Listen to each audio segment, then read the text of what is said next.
ayos na.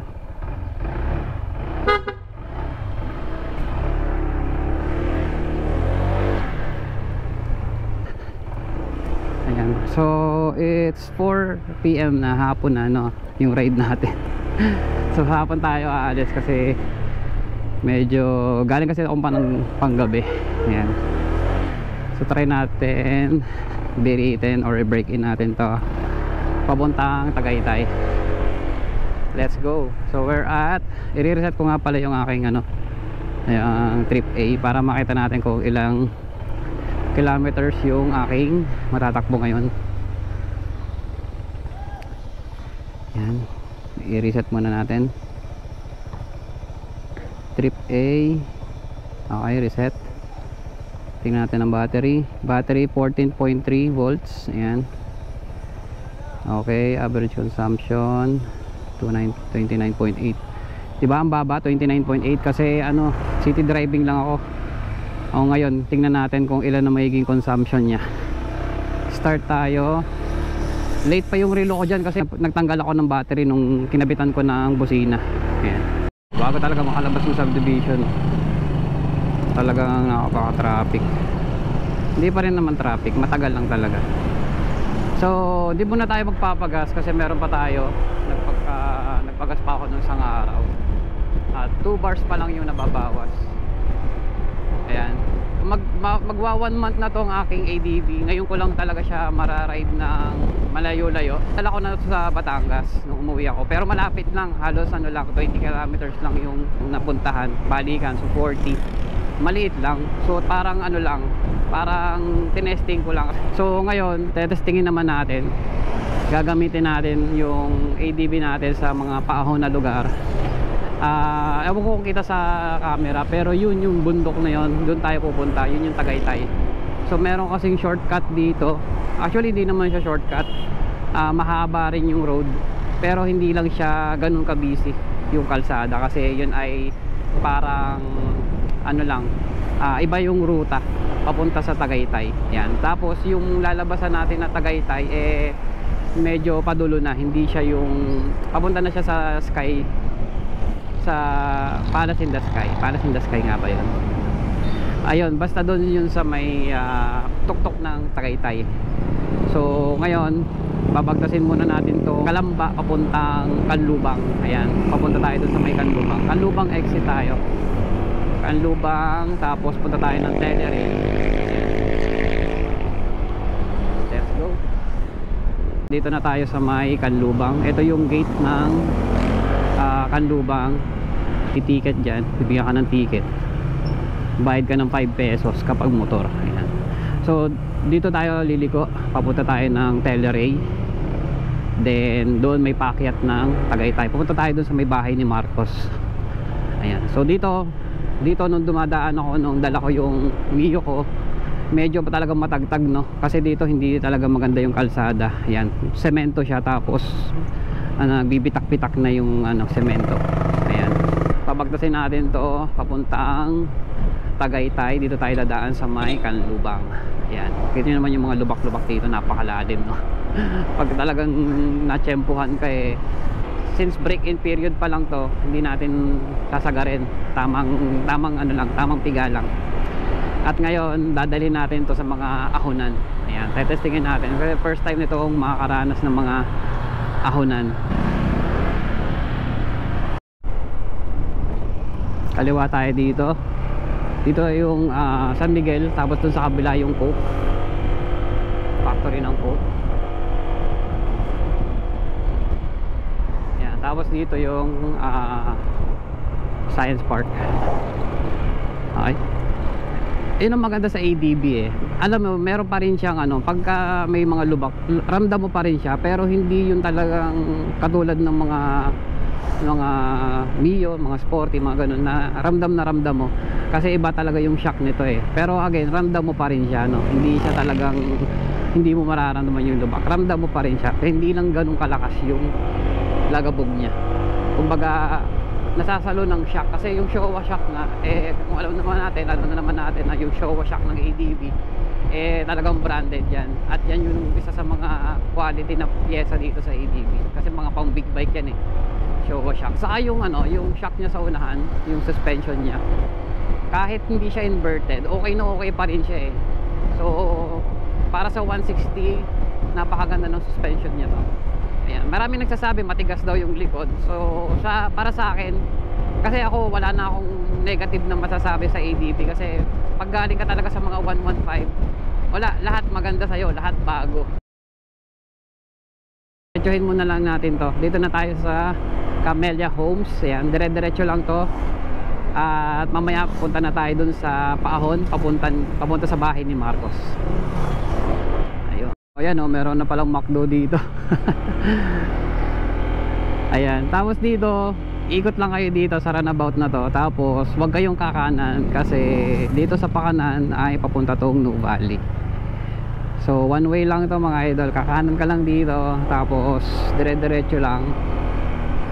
Ayan, dito yung kapag kumanan ka, ito ay New Valley na Santa Rosa, or may sticker ka dapat para makadaan ka dyan sa New Valley.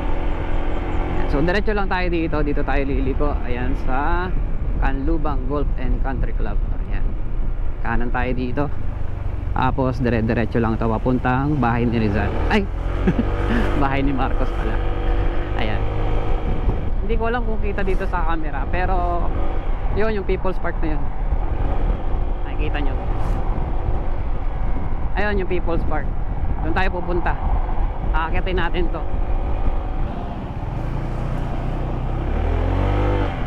Single file lang daw.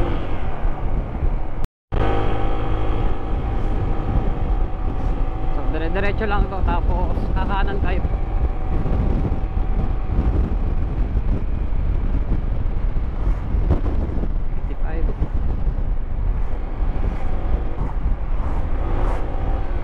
Signal na tayo.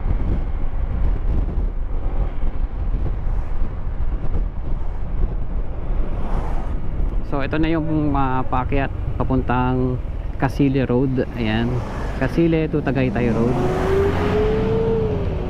Let's go. Unang pahon. Basic na basic ko. Basic na basic kay ADV. Mataas na agad yung lugar natin. Dito pa lang tayo.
Konti pa lang yan.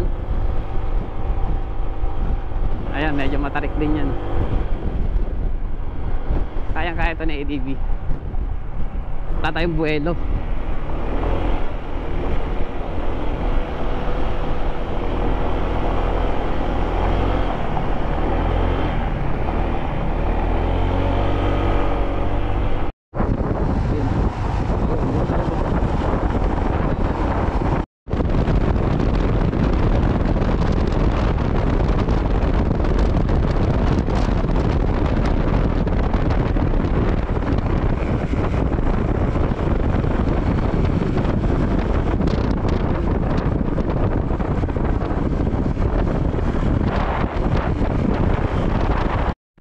Kita nyo na, ayun na yung bundok oh.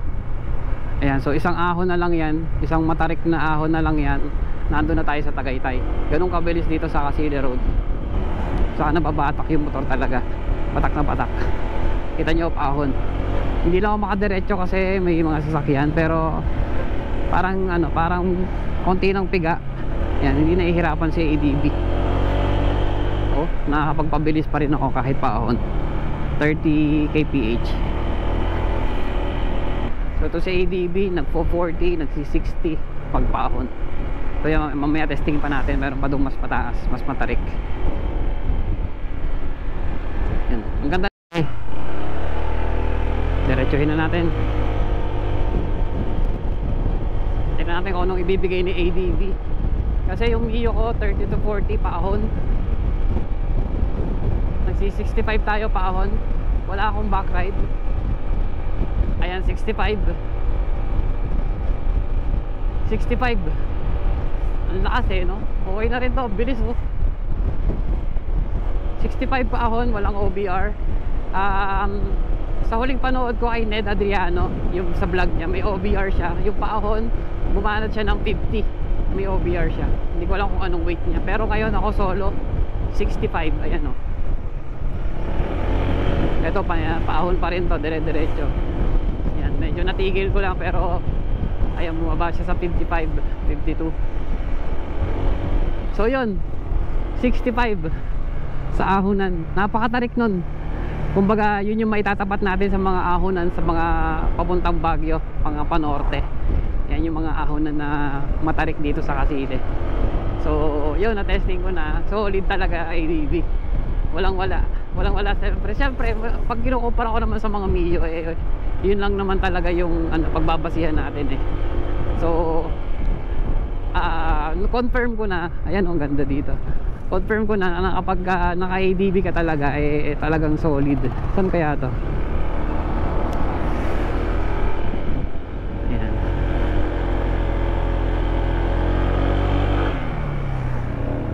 Dito na tayo sa may Tagaytay. Isang ahon pa.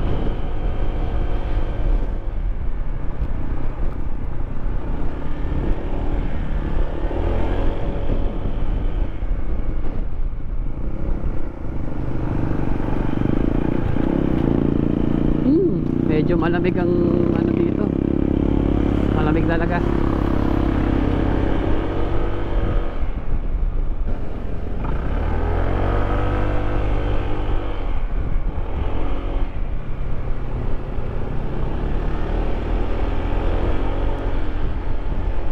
Ayan o.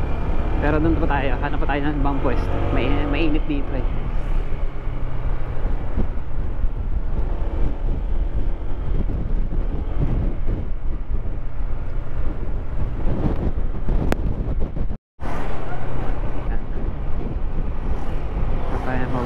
Dito sa may Tagaytay. Dito tayo sa Crosswinds. Ayan. Picture muna tayo. Ang daming tao dito. Ito na yung coffee project.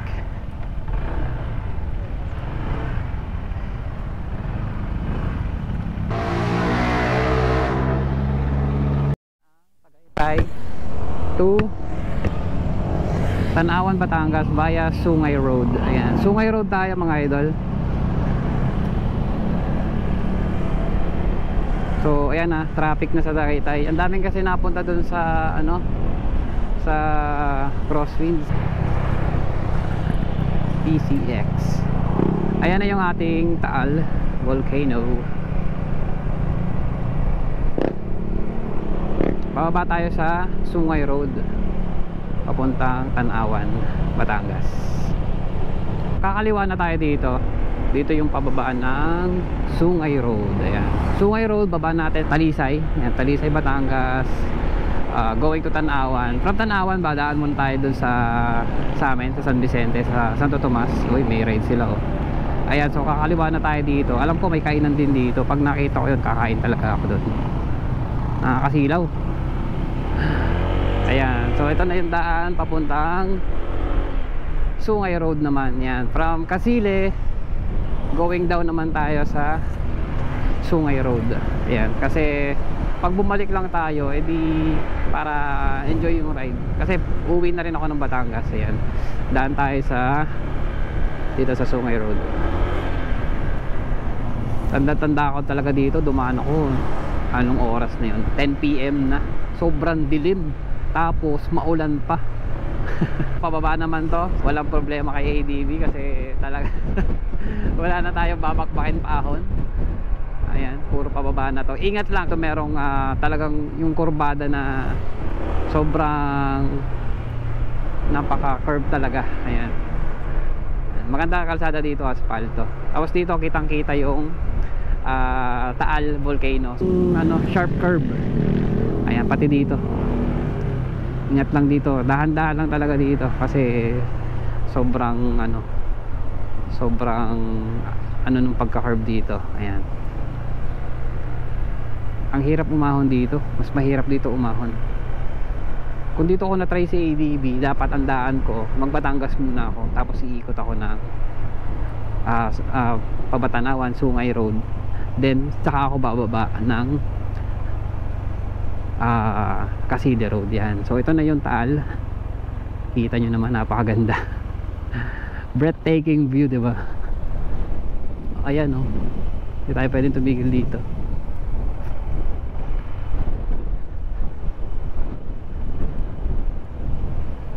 So ang dami nila dito. So ayan yung view niyan. Check natin. Patay lang tayo ng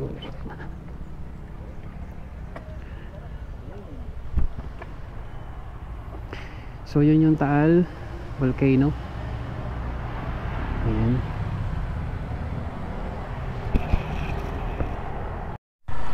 Yung view. Bawat na tayo dyan sa may Talisay. Let's go. So go. Ganda talaga ng view. Ay, nakakawala ng stress, no? Nakakalimutan mo yung mga problema mo, yung mga mga bigat sa trabaho. Ang ganda. Nakakagaan ng pakiramdam. Ganda, no? Pag nakakita ng magandang tanawin, nawawala yung stress. Nakakagaan ng pakiramdam, di ba? Ma-overwhelm ka na lang, sobrang ganda ng tanawin. Makakalimutan mo yung problema mo. Nakakalimutan mo, oh, may problema pala ako. Ayun, ang tarik naman ng daan na yun. Ito yung mga sharp curve. Ingat-ingat lang sa pagliko dito sa Sungay Road kasi talagang napaka tarik din ang mga paahon at pababa dito. Yung mga likuan dito talagang yan, oh, baluktot talaga.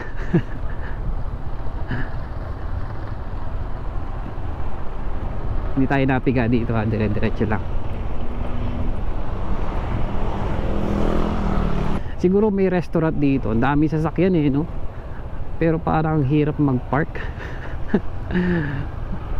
Kinain na nila yung kalsada, no? This is where your taxes go. Okay. Ayan. Ang dami talagang kainan dito ngayon. May mga coffee shop pa. 180 by shops. Ingat kayo dito. Napakatatalim ng mga likuan dito.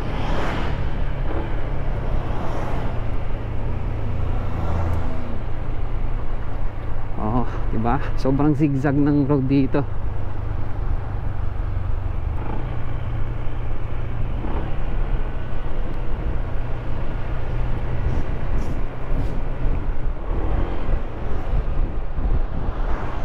Dahan lang. Overtake natin tong e-trike.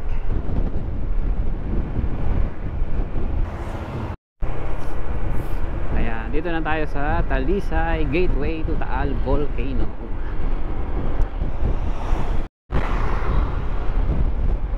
Ayan yung ganda ng kalsada. No-overtaking yan, ha. Pero in-overtaken pa si kuya.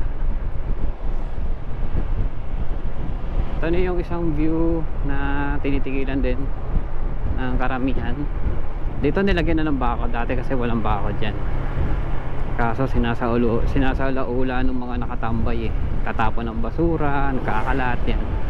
So yan, nilagyan nila ng bakod. Lapit na tayo sa baba. Sa sharp ng mga curve dito. Ayun, oh, may tumirik na, hindi na nakaya. Tumirik na siya. Ayan, crosswind. Matarik naman talaga eh. So pagka inabutan ka talaga, wala, patiri ka sa sakyan. So dapat talaga prepared, nasa kondisyon talaga, kasi sobrang tarik talaga nung mga ahonan dito. Partikan na natin to. Eto yun, eto. May tindahan na siya ngayon, dati wala.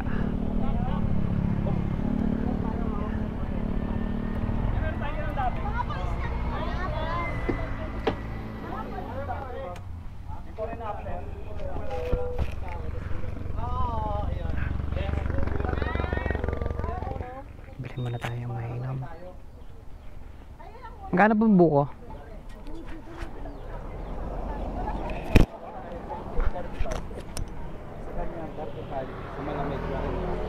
Yung malamig naka ano na? Yan lang. Sige, sige. Yan na lang.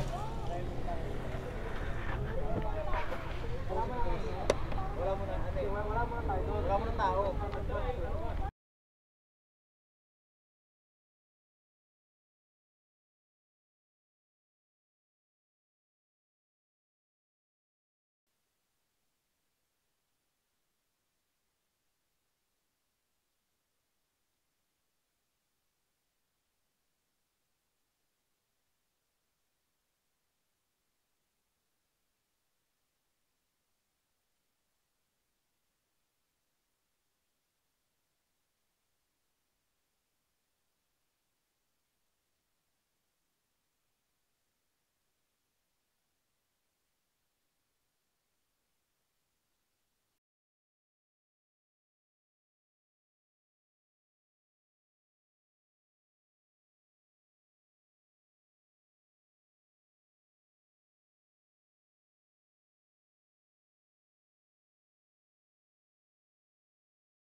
Lisay, malapit na tayo sa Tanawan.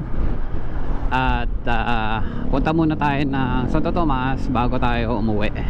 Dahil muna ako dun sa amin, kasi taga Santo Tomas talaga ako. Uwi muna ako sa nanay ko, papakita lang ako.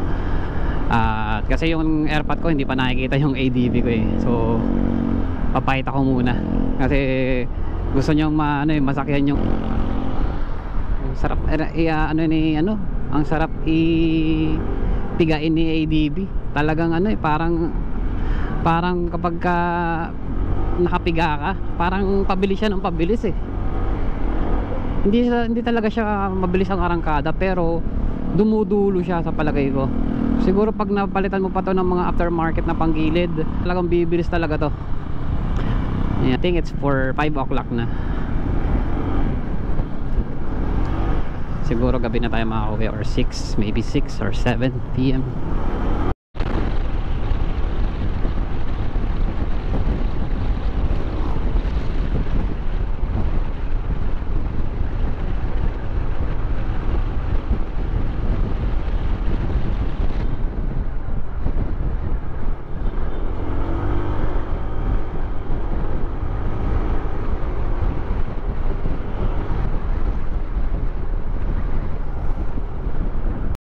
Papuntang Lipa, and ito yung Pakalamba.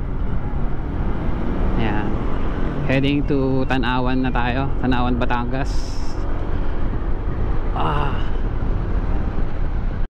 Exit ng Tanawan, Batangas, and we're heading to San Miguel, then San Vicente. Ito na nga pala yung tulay ng yung mga bagong, ngayon lang ako makakadaan dito, sa totoo lang. Ito yung matagal na tulay na ginawa. Yung aso. So matagal na yung tulay na to, nakatenga. Ngayon malawak na siya, oh. Ang lawak na ng kalsada, ang lawak na ng tulay. Sa wakas nagawa na rin, oh. Ayan, tapos ito babagtasin natin tong San Miguel. Ang labas na nito San Vicente na, tulay na ng San Vicente. Ayan, so tara. Ayan, nandito na tayo sa may exit ng San Vicente, ng San Miguel. Ito na yung tulay ng San Vicente. Ito yung barangay bago mag Padre Pio. Ayan, kung pupunta kayo ng Padre Pio, dadaan kayo dito pag galing kayo ng north. At pag south naman, San Jose yata yan, bago mag San Pedro. Ayan, mga papuntang Padre Pio. Ang ano na kasi ngayon pagpunta ng Padre Pio, kasi parang pagpalabas ka hindi ka na pwedeng kumanan, kakaliwa ka na, which is napakalayo. Ayan, dito nga pala sa dito sa amin, meron akong pinsan na may tindahan ng lomi. Ayan, masarap yung lomi niya. So dito na tayo, kakanan na tayo dito. Ayan, my hometown. Solid. Sarado na si Kuya Ichi. Nakapasok na yung kotse niya sa loob. Ito yung kotse ng utol ko.